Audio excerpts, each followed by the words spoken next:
All right. The continuation of the bartering or things to store for a disaster, long-term disaster. And that's what this topic is today. And it's going to be covering sweets and savory. So sweet and savory. Uh, Most people don't realize that the average American consumes anywhere between 57 to 100 pounds of sugar, depending on which statistic you look at, per year.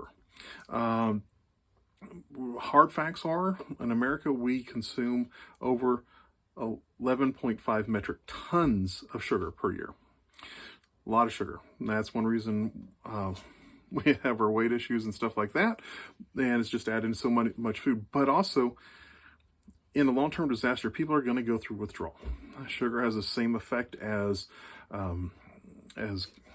some Schedule 3 narcotics, heroin, cocaine. They'll have the same effect on the brain, not the same high or the impairment, but the same effect on the brain. So people will be going through withdrawal. There will be a lot of issues with that. So having sugar or ways to help people wean off the massive amounts of sugar that we eat as Americans, and also the rest of the world does eat a lot as well. People don't think it, but many developed countries are not far behind us, but they are still lower than us. So it's not just the Americans, but it's across the world. But then also the savory, the spices, because food fatigue is a thing. It is a big thing. I've experienced it several times in my life, and you do not want to go through it. You can actually have a full meal. If it's the same thing you've eaten for 30 days put in front of you, you won't eat it. You'll actually go, well, how can I make this taste different? And you'll be doing all sorts of weird things with it. So just very, very important to have variety. There's a lot of people out there in the prepping world go out and get a ton of rice and a ton of beans, and you're good to go for the next 10 years. And no.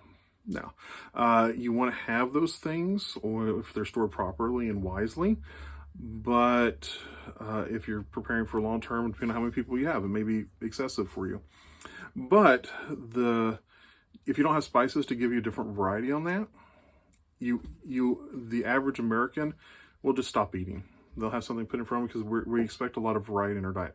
Somebody from the 1800s, they'd have really been fine with it. The amount of variety and changes was the day-to-day meals.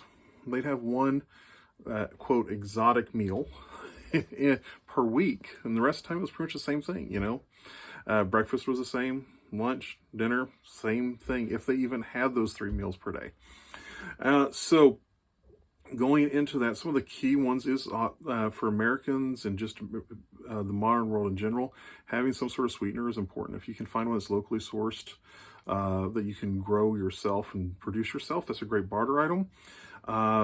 Probably out of the reach of most people initially, but granulated stores really, really well. Granulated sugar, the stuff you buy in the store, it'll store for a long, long time, and it doesn't go bad. It may get really hard and compacted.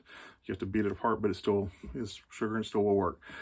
Do be careful with that, because in a long-term grid down situation, there are a lot of people that can make illicit material with large amounts of sugar. So if it becomes known you have large amounts of sugar, you could become a target for people that are going through extreme withdrawals, such as a lot of meth is one of them. Anyway, so there's that you want to be careful about. You don't want to make it known that you have tons and tons of sugar to be able to do that. But use discretion on that. The other is when they think spices, salt and pepper. Yes, you need to have those. Everybody goes out and buys the 39.50 cents little round Morton salt, iodized salt. It says they're good, and really it's a start. It works, but better would be to get Himalayan salt, and even better than Himalayan salt is like a Celtic sea salt or something else that might be sustainably sourced. Not necessarily for the sustainable aspect of it, but because of the natural aspect of it. It has the natural minerals in it that will actually be a lot of what you would need in a environment where you're going to be doing a lot more sweating than just traditionally do, and those minerals will help you tremendously. Like a lot of people out in the summertime will go out and they'll have an extreme headache after mowing their yard or something like that. A little bit of Celtic sea salt talk to your doctor, or whatever, all that type of stuff. Disclaimer, I'm not that person.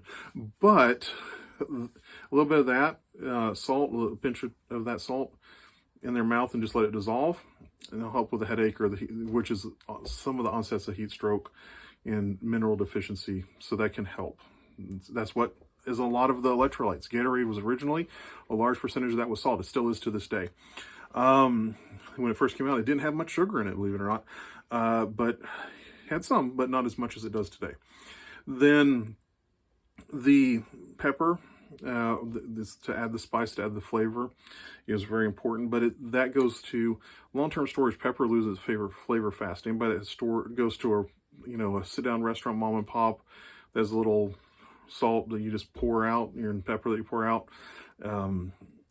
It doesn't taste like much usually, where the pepper doesn't. Salt probably helps a little, but the pepper, doesn't really do anything because it's already been cracked, and the flavor the oils are released, and it goes away fast. So storing whole peppercorns and cracking them freshly will help you tremendously on that. And that could be a good source of barter for a lot of people, because 3-4 months down the road, if you still have a fresh tasting pepper, people will really appreciate that. Break up the monotony of the meals. Another thing that people don't think of is like for 1800s, there's a channel out there called the Townsends and Sons, and they focus on living in that lifestyle. And almost all the recipes they talk about have nutmeg in it, because nutmeg is cheap, easily grown in the U.S., and also in Europe and many other places around the world. And it doesn't take much to go a long way with it. And so it's a little bit bigger than, sometimes it depends on which variety, but a large nut it would be uncracked walnut or something like that would be what it would be in comparable size for most people. To get a reference, it can vary, but anyway, so whole spices would be very important. Ways to process it, to get the oils, so you get the oils released when you're getting ready to use it. A lot of cooks already know all this stuff, and probably some of you might be preaching the choir on this, but one of the things that a lot of people don't think about is actually hot sauces and spices that are in the liquid format. It's really easy to create those and grow those when it comes to having a spice out there with fermentation, or just or canning or pickling those. But usually fermentations probably would be, once you get the process down, it's the easiest. The pickling is also good too, but fermentation has a lot more benefits besides just the flavor. What you can do is you can take grow your peppers, save the seeds, so you can keep growing it. You can get a vinegar of some sort with what's called the mother in it, and that way, you can actually continue to grow more vinegar. And then when you do that, you end up with a combination that you can actually ferment and create, or pickle and make a lot more hot sauces, which would be a really good source of income, barter, and benefit for the community, because people are going to be looking for other seasonings, and it's something that doesn't take up tons and tons of space now, easily replicable and growable, and so that would be able to help you. When it comes to the sweeteners, palm sugar is another one that stores very, like a palm. You can get them in Asian grocery stores, usually. Sometimes Walmart and Aldi's will carry it, or other grocery stores along those, like Publix, will carry them as well. But they store a long time. They don't really go bad.